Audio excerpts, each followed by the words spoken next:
Salve, minha rapaziada, vamos falar aí do caso Bauerman, no qual eu quero colocar aqui um ponto de vista que eu acredito que ninguém tenha colocado ainda. Eu quero falar, trazer aqui essa visão macro do que realmente acontece no mundo do futebol. As pessoas acham que se profissionalizar jogador significa ter liberdade financeira, significa ter uma vida estruturada, significa ter uma estabilização por uma ou duas ou três, quatro gerações. Não.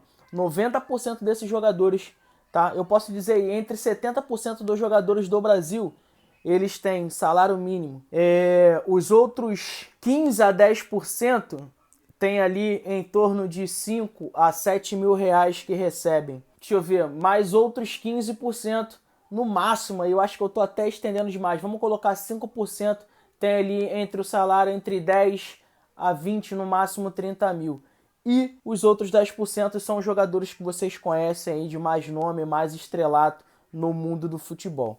Então quer dizer, o que eu tô querendo dizer é o seguinte, 90% desses jogadores não tem essa tal liberdade financeira que é tanto sonhada e almejada a ser conquistada por a maioria desses jogadores, por esses outros 90%.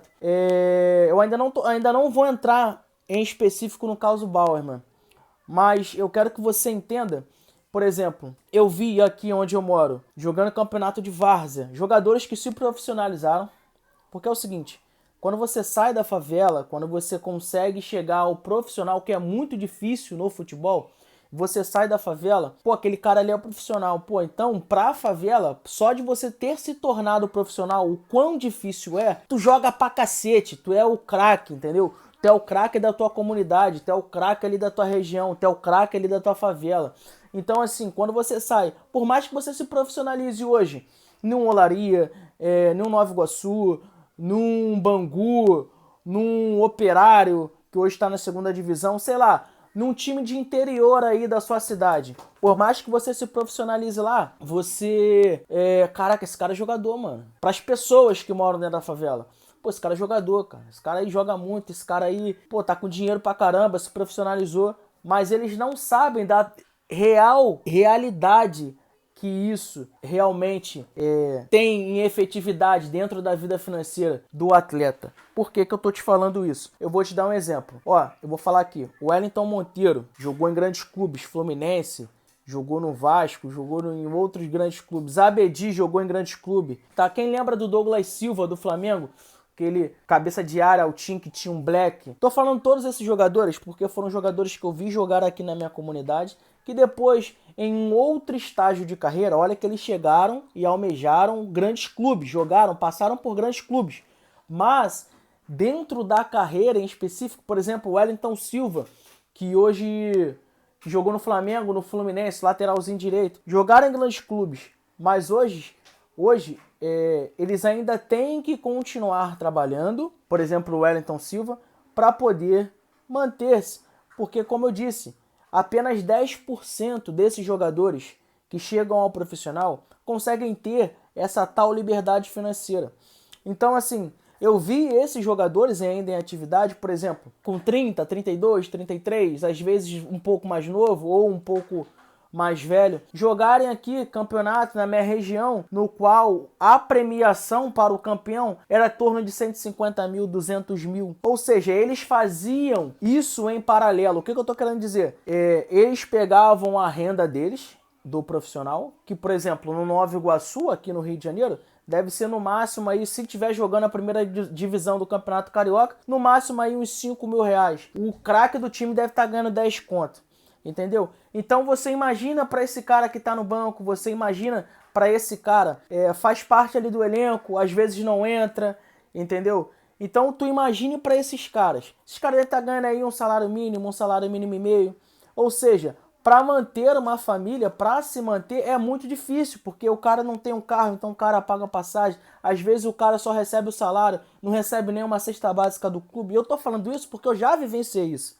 Entendeu? Então essa é a visão macro que eu quero passar para vocês, que muitas das pessoas, que eu vi aí os grandes veículos de comunicação, não terem comunicado e não terem passado essa visão.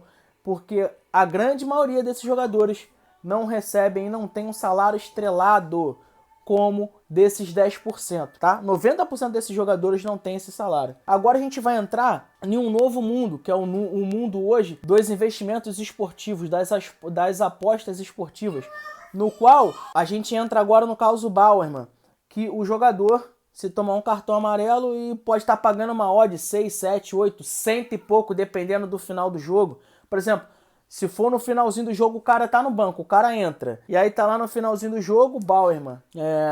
Bauerman não, pra gente não ficar, né? Mas assim, Abedi. Pô, se o Abedi tomar um cartão vermelho, tá pagando aqui 200 vezes 200% em cima, odd 200. Pô, vou botar 50 aqui, vou acertar com o cara. Ou o jogador, pô, vou fazer essa tretinha aí, porque ao invés de eu ir lá pra pelada e ficar me desgastando e perdendo rendimento no meu treino profissional, no qual eu preciso almejar algo mais, um clube melhor, um salário melhor, porque quando eu não tenho jogo, eu tenho que ir pra várzea para poder disputar campeonatos, para poder complementar minha renda. Então o que eu vou fazer? Pô, cara, ó, o jogo que eu entrar aí, tem quanto para perder? Pô, tem 5 mil. Ah, 5 mil? Beleza. Dá 5 conto aí, pode jogar lá Tafezinha que eu vou tomar um cartão amarelo. E a gente tem diversos lances, a gente tem lance também no próprio Santos, do goleiro, que bateu o tiro de meta para escanteio, o goleiro titular do Santos.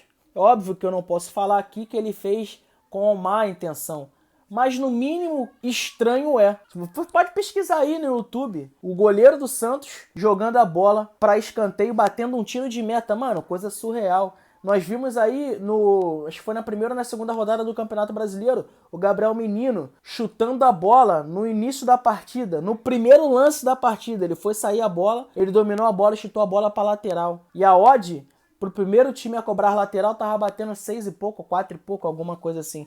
Então, assim, não tô acusando ninguém, é óbvio, porque eu seria leviano em falar isso, em fazer isso. Porém, é muito difícil, né, da gente não associar algumas coisas, mas a gente não tá aqui para poder acusar ninguém. Então, entrando nesse caso, Bauerman, quando você se torna jogador profissional de um grande clube, e eu vou pegar aqui a carreira dele, ó, ele começou lá em 2015, né, no Internacional, depois foi emprestado para o Náutico, e aí do Náutico ele volta para o Inter em 2017, e aí ele fica 2017, depois é emprestado de novo para o Atlético Goianiense, depois ele volta para o Inter em 2018, e aí em 2018 ele é emprestado para o Figueirense, volta para o Inter, e aí ele termina o seu contrato com o Internacional em 2019, vai para o Paraná, numa transação ali que custou 250 mil, tô vendo tudo isso no Transfer Market, tá? Vou colocar aqui para vocês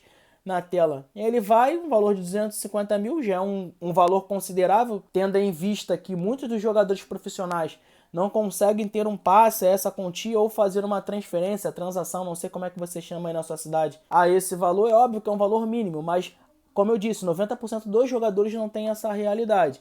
Aí ele vai para o Paraná, do Paraná ele acerta pelo mesmo valor, chegando a custo zero. Deve ter feito um contrato só de campeonato, de um ano, alguma coisa assim, porque em 2020 ele já acerta com o América Mineiro e chega a custo zero para o América Mineiro no mesmo valor de 250 mil.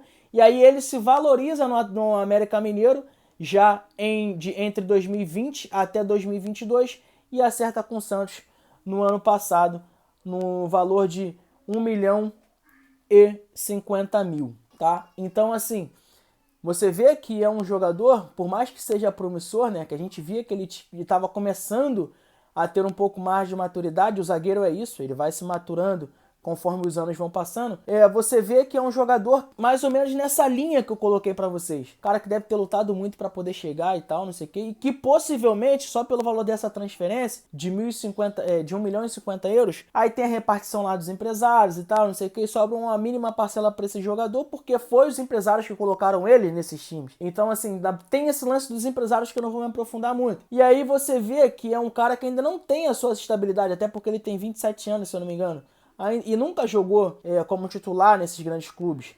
Por exemplo, no Internacional, que foi realmente o grande clube que ele passou, ele simplesmente só foi revelado e foi emprestado, jogado para um lado para o outro igual o Peteca. Ou seja, ele estava começando a se estabilizar agora. Numa idade mais avançada, 27 anos, por mais que ele esteja está em uma grande vitrine como o Santos, muito provavelmente, né, por mais que ele não tenha feito aí, como ele diz e tal, e até que se prova o contrário, ele é inocente, ele deve ter se sentido tentado. Pô, cara, 50 mil, o cara chegou pelos prints, né, que foi mostrado no Fantástico aí, dando os créditos. Irmão, o cara deve ter um salário no Santos aí de, sei lá, 80 mil, 40 mil, 20 mil, 25 mil, não sei, não vou conseguir encontrar agora, senão o vídeo vai ficar muito longo. Então o cara olha assim, cara, e no Santos muito provavelmente deve estar pagando salário atrasado, porque o Santos está passando por uma crise financeira gigantesca. Aí o cara vê essa oportunidade, quando você tá em um grande time de grande vitrine assim como o Santos, Flamengo, Fluminense, Vasco, você não pode fazer esse trampo, né?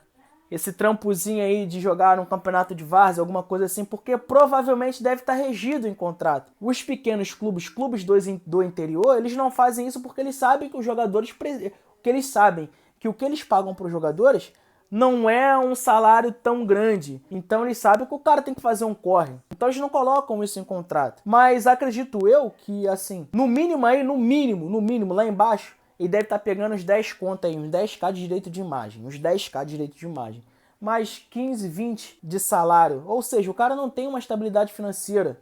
O cara não tem uma independência ainda. Ele está começando a conquistar. Óbvio que eu não pesquisei, eu não sei da vida particular do Bauerman, mas pelo que eu tô vendo aqui, pelo histórico dele, em relação aos clubes, muito provavelmente ele deve estar entre essa parcela aí dos 90, né? Dos 90% dos jogadores que não tem um grande salário, que não começou como uma grande promessa em um grande clube. Mas enfim, essa era a visão que eu queria trazer para vocês, e que sim, cara, eu vou te falar, isso aí é algo normal que vai acontecer por milhares e milhares de vezes no futebol brasileiro, porque o cara que joga lá a Série C, Série D, ele tá ganhando R$ 800 com os descontos, porque esse cara é CLT. Ou seja, se na Bet lá tiver marcando para esse cara aí tomar cartão, fazer gol, ou sei lá o que, escanteios tal para tal time, se esse cara aí tiver jogando nesse time e tiver a oportunidade de fazer 30 mil, o cara que tá pegando 800 por mês, ralando, eu duvido que não faça. Então eu quero que você tenha aí mais ou menos essa visão do que está acontecendo hoje dentro do futebol brasileiro. Cara, depois eu vou falar um pouco mais sobre isso, mas você pode ter certeza que o futebol brasileiro, ó, em relação a isso, pode ter acabado.